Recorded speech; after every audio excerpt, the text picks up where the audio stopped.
So, we went, we saw, we participated. We didn't conquer, but we learned a lot, and it was all valuable. I had a really great time, and I'm really proud of this car and everything I've been able to do to it to make it survive a weekend like that and get me home safely. What I'm gonna do now is do an oil change, and while I'm in there, I wanna have a look at the fluid that comes out and see if it's got any shiny bits in it. I've been using Liqui-Moly's 540 Moly Gen. This is supposedly one of their heavier duty oils for motorsports, and I don't really have any personal experience with it yet on top of what I'm about to find out here. This is the second time that I've used this oil in this car, and the first time I figured I was coming off of something else and I wanted to just do a flush, wait another oil change interval, and see what happens here. So this oil has a race weekend on it and 5,000 miles besides. I'm curious to see if there's any glitter in the filter, and otherwise we're going to have a look under the car and see if there's any carnage to be found. I didn't get to replace my boots, my CV boots on the axles that you saw a while ago before I left. I really wanted to, and I just ran out of time. And on the way back, I was feeling a little bit of vibration on the highway as I was getting into throttle, and then it would kind of disappear as I let off. So I think I might need axles. I'm not sure if I'll just buy new ones or if I'll try to rebuild these. I've never rebuilt a set of axles before, so I'm kind of keen on trying that. Having this little puck light here has made me think, man, I really should just install a permanent light here, kind of like a trunk lid light that comes on whenever I open my hood. But that would send a bit of a wrong message, wouldn't it? We don't want that. I hardly ever have to fix this car. I just do race car stuff to it, and it takes it.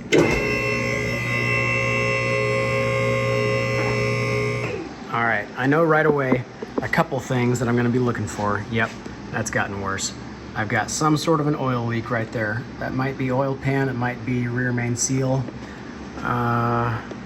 What's this? Actually, that might be a little bit of transmission fluid. That might be a seal right there. I do have a plan to replace the clutch in this car soon because it's pretty hot spotted from my event last year at Gingerman, and I never really resolved that. It's just kind of chattery. That looks like it might be a power steering leak, or it might be funneling back from the engine. I'll have to stick my nose on that sometime.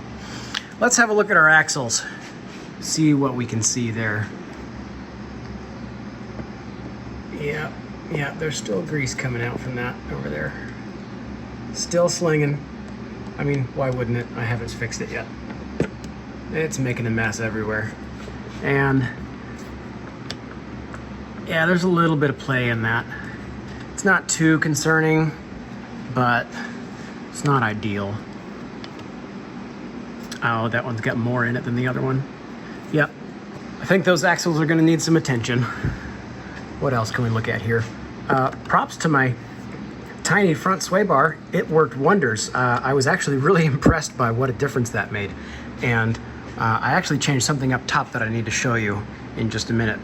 I didn't have any offs this year like I did at Heartland, so there's no grass to look at, but we can look at my tires. These are the rears. I already did a rotation. I've been driving this car around for about a week, so those two are the front. These are the rear, and the rears look beautiful. There's not a thing I would do differently. All the wear markers line up with the indicators there. These look totally fine. And they look totally fine because I forgot to do a tire rotation throughout that entire weekend. So as you can imagine, what that means is the fronts suffered quite a bit. First of all, I want to show you where's the triangle for this one. There we go. So there's supposed to be a wear indicator triangle right there, and you can see it's rolled over past the triangle. And that did not happen last year when I had 2.5 degrees of camber, but I have more camber this year than I did last year, and suddenly I'm rolling over more. Why is that? I'll tell you in a minute. But looking at the tread patch, because I didn't do a tire rotation, I actually found that so much of the rubber has actually moved to a different spot on the tire. It's more dramatic on this one. You can see it's like a darker color right here, and it's a lighter color right here. It's because all of the tread has been moved this direction. So if you look along the bottom of the tire, it's not actually flat and level anymore. It kind of does this as it goes across, because I was using so much grip with this tire that it was pushing all the rubber across the surface to the inside. Crazy. I really should have done a tire rotation. I wish I had, because these ruts have pretty tall lips on them. But nonetheless, they are still plenty usable. They have lots of life left in them, and daily driving will move some of that back around a little bit and wear down the high spots. Brakes seem to be at about 4 or 5 millimeters, but that's fine, because I am going to replace those soon. I've known for a while about the whole second gen Mini brake upgrade for first gens, but what I didn't know, and I bet you may not have known, is that this is a second gen caliper through and through, both of them. Not a Cooper, not a Cooper S, both of them use that caliper. The difference is one of them uses this bracket and the other one uses this bracket. And if you look at them side by side, you can see this one is for a regular Cooper because it pushes the caliper closer to the rotor. That's a cutout for the rotor. And this one is a Cooper S, which spaces it further away and doesn't have that curve there. So same caliper gets used for the Cooper and the Cooper S, just with a different bracket. Which means I have the choice, given that I have those calipers already and I have the brackets. I basically just need to, well, I'm not gonna do the math. Sam, who you saw in my videos over the weekend, who I called the suspension guru, that was not an exaggeration. He seems to know everything there is to know about suspension and handling and brakes, and he is a nerd through and through, and I love him for it. He's just kind of like volunteered to do a bunch of math for me to determine whether I should go with the regular Cooper or the Cooper S brake upgrade for this car. And I've also been thinking about doing, there's an E46 master cylinder upgrade. Just depending on, we're really trying to solve my long pedal issue. And I know it's not a bleeding problem because I've bled this car so many times. There's no air in the system. It might actually have a slightly leaky master cylinder. And if I did that upgrade, that would just solve that right away. I'm not really the kind of person that likes to replace something with an equivalent OEM replacement part if there's an upgraded thing available for it. So got a lot of braking ideas floating around in my head. I'm really excited for that. Oh, I need to show you. I put my car up a little early. I want to show you what I did up top that I never told you about, because this is actually very pertinent to how I did over the weekend. I want to show you a couple things that I did to the car before Gingerman that didn't get to make it into a video. So the first thing is I gave myself some more camber and caster. You can see here I had to Dremel out that hole. I think I did a pretty good job. I think it looks nice. Just to be able to move the center of this strut further that way. So I got more camber and more caster. Last year I had 2.5 degrees of camber at Gingerman, and this year I had 3.5. And I also had 6 degrees of caster instead of 4.5. Also, you just saw these, but I never told you about them. These are a Koenig countergram. Jorge gave these to me. They are 15 by 8 instead of 15 by 7. And you can see the sidewall is kind of rounded over right there. It's not as flat and square as my 7 wides were. Tire Rack put out some really good videos about the importance of the relationship of the width of a wheel and a tire combination. So what they did was they took 3 different cars and had the same wheel diameter mounted on each of them, but they had a narrow, a wide, and a wider one, like in 1-inch increments. So let's say I think it was a 7-inch wide wheel, an 8 and a 9-inch wheel.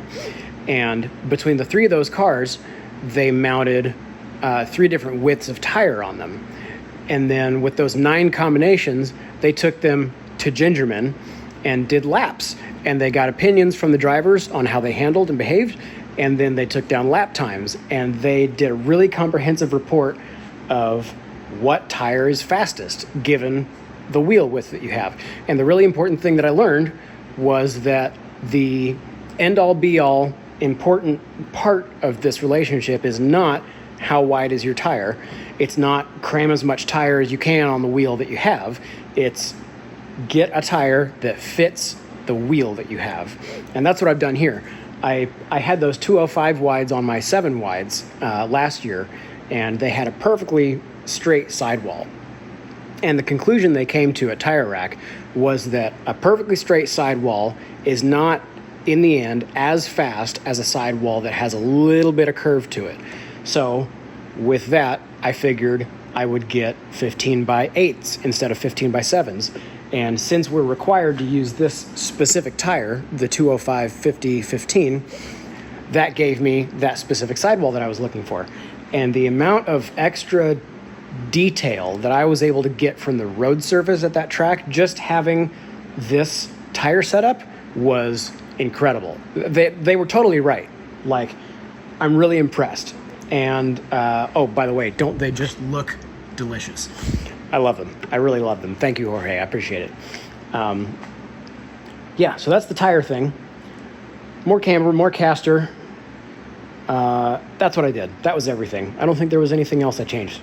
I did a corner balance and alignment to, so I had, 50 pounds in the passenger front footwell and 50 pounds at the rear. And that gave me pretty much the balance that I was looking for. I got my corner weights real nice. I was really happy with that. It's always really satisfying when a car comes out perfectly balanced, not just across the diagonals, but front axle to the rear axle. I think I was like within 5 pounds side to side. Love that for me. That's all the yammering I have to do. I'm gonna change my oil, and I'll let you have a look at it.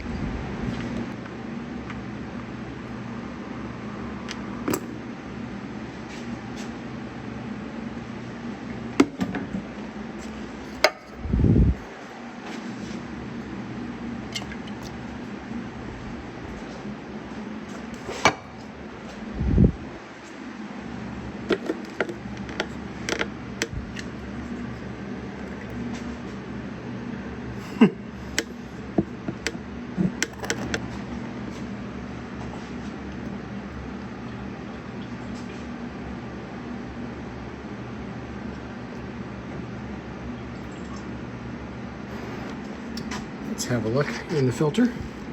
I already spread this apart so you can see it. There's really nothing concerning in there at all.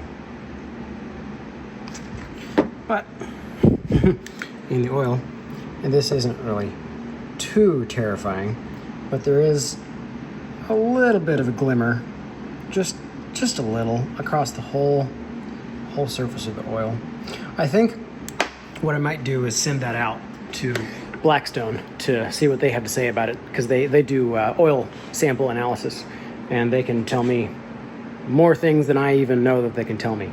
So I'll probably do that because I'm curious. I'm running 540 in this car year round. From the factory it calls for 530, and I figure an uneducated guess, 1 step up in oil thickness for protection during heavy track use would not be a bad idea. I actually looked at there's a Facebook forum that I'm on, a Facebook group that I'm in for first gen mini race cars, and it's all specific to like this stuff. And somebody else asked the question, what oil does everybody use? And I saw everything from 540 that I'm using. Nobody uses 530. Everybody either uses 540 or up to, I saw somebody say 1060. So I'm sure there's no right or wrong answer, but if I can do better with something different, I'd like to have that information. So I think I will leave you here. I've done my oil change. I still need to put oil in it, but I will, promise. I don't know what my next video will be. I have a couple ideas, but in the meantime, If you like what you've been seeing, please subscribe to me. I would really appreciate it. Also, feel free to let me know if there's anything specific you want to see me do with this car. Information you want to know, like, comment, subscribe, put that stuff down there. Ring the little bell so that when I put a new video out, you get notified about it and you watch it. And I'll see you next time. Thanks.